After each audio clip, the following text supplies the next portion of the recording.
Pemirsa Indopaleo, dimanapun Anda berada, tetap jaga prokes dan sukses selalu. Hari ini saya Sunardi Mulia akan membawakan materi dengan judul Pemerintah dan Rakyat Indonesia harus bersatu melawan gugatan nikel Uni Eropa di WTO. Indonesia tahun ini diperkirakan mendapat keuntungan dari ekspor kebijakan hilirisasi nikel mencapai 30 miliar US dollar atau 465 triliun asumsi per dolar Amerika Serikat sebesar 15.500 rupiah. Ketika pada tahun 2017 ekspor nikel masih dalam bentuk barang mentah, Indonesia hanya memperoleh 3,3 miliar US dollar. Tapi setelah dilakukan larangan ekspor nikel barang mentah, pendapatan Indonesia melonjak drastis. Pada tahun 2021, setelah dilakukan hilirisasi, maka pendapatan dari ekspor nikel meningkat pesat mencapai 21 miliar US dollar. Dan pada tahun 2022 diperkirakan sebesar 30 miliar US dollar. Kita semua sebagai rakyat Indonesia wajib memahami hukum dan mengetahui bahwa bila kebijakan hilirisasi barang mentah terus berlanjut, maka Indonesia akan menjadi negara dengan perekonomian terbesar ke-7 di dunia pada tahun 2030. Dan jika kebijakan hilirisasi barang mentah itu diteruskan, Indonesia akan menjadi negara dengan perekonomian terbesar ke-4 di dunia pada tahun 2045. Pemerintah melarang ekspor biji nikel per 1 Januari 2020 dengan mengeluarkan peraturan menteri atau Permen ISDM nomor 11 tahun 2019 tentang perubahan kedua atas peraturan menteri ISDM nomor 25 tahun 2018 tentang pengusahaan pertambangan mineral dan batu bara. Jadwal pelarangan ini lebih cepat 2 tahun dari peraturan pemerintah nomor 1 tahun 2017 tentang perubahan keempat atas peraturan pemerintah nomor 23 tahun 2010 tentang pelaksanaan kegiatan usaha pertambangan mineral dan batu bara yang memperbolehkan ekspor tersebut hingga 2022. Kebijakan itu memicu protes dari Uni Eropa karena menganggap larangan ekspor nikel mengganggu produktivitas industri stainless steel mereka yang melibatkan 30.000 pekerja langsung dan 200.000 pekerja tidak langsung. Indonesia melakukan hilirisasi nikel dengan melarang ekspor biji nikel ke luar negeri. Mendapat banyak penolakan dari berbagai negara termasuk Uni Eropa. Mereka sangat khawatir dan tidak menginginkan Indonesia menjadi negara maju, sehingga negara-negara yang tergabung dalam Uni Eropa tersebut melayangkan gugatan ke Badan Penyelesaian Sengketa atau Disputed Settlement Body (DSB), Organisasi Perdagangan Dunia (WTO), terkait larangan ekspor biji nikel sejak tahun 2020. Pada tanggal 17 Oktober tahun 2022, WTO mengeluarkan hasil putusan panel dalam sengketa DS592. Dalam final panel report tersebut, panel menolak pembelaan yang diajukan oleh pemerintah Indonesia terkait dengan keterbatasan jumlah cadangan nikel nasional dan untuk melaksanakan good mining practice aspek lingkungan sebagai dasar pembelaan.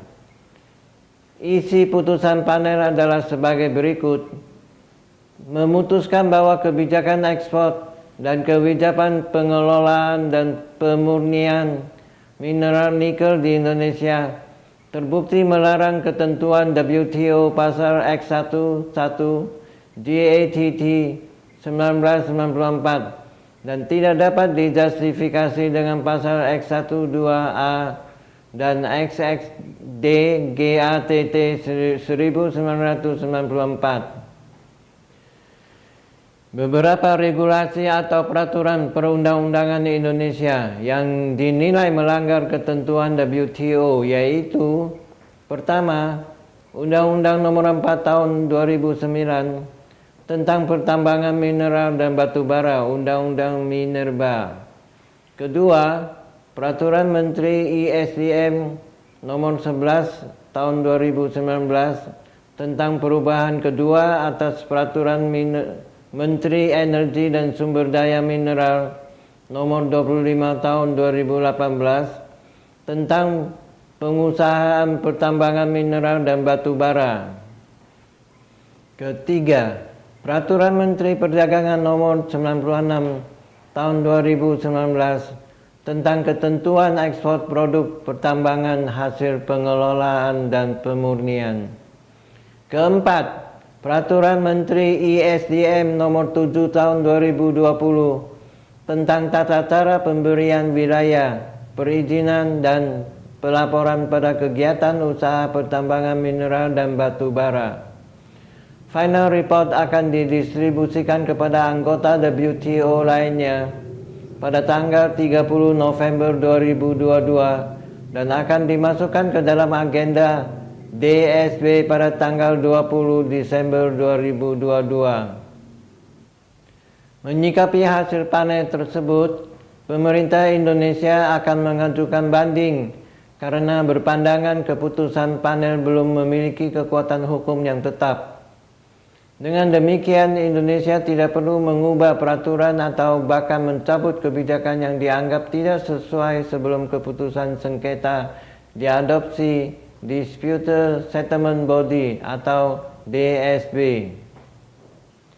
Dalam hal Indonesia kalah dalam gugatan di WTO oleh Uni Eropa, maka pemerintah harus merevisi aturan yang melarang ekspor biji nikel. Selain itu, membayar ganti rugi kepada Uni Eropa dalam hal ada gugatan tuntutan ganti rugi dan dikabulkannya sesuai rekomendasi panel WTO.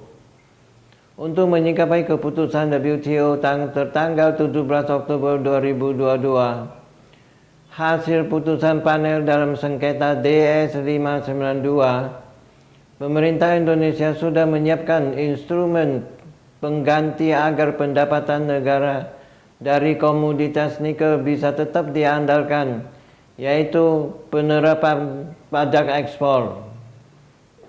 Rencana penerapan pajak ekspor ditujukan untuk biaya keluar produk hilirisasi nikel pig iron dan ferronikel. Mengenai perkiraan waktu pelaksanaan pajak ekspor atau biaya keluar untuk komoditas nikel belum bisa dipastikan waktunya. Pada konferensi pers Komite Stabilitas Sistem Keuangan Kamis tanggal 3 November 2022, Menteri Keuangan Sri Mulyani mengatakan pemerintah dalam waktu dekat akan menerapkan pengenaan pajak ekspor nikel. Mari kita saling merapatkan barisan dan bergandengan tangan untuk bersama-sama melawan gugatan Uni Eropa di WTO atas pelarangan ekspor nikel Indonesia. Pemirsa Indo Pauliau, sampai di sini dulu pertemuan kita pada hari ini. Semoga materi yang kami bawakan bermanfaat bagi kita semua. Mohon share ke teman-teman dan subscribe. Sampai jumpa lagi dengan bahasan yang lebih menarik ya. Terima kasih.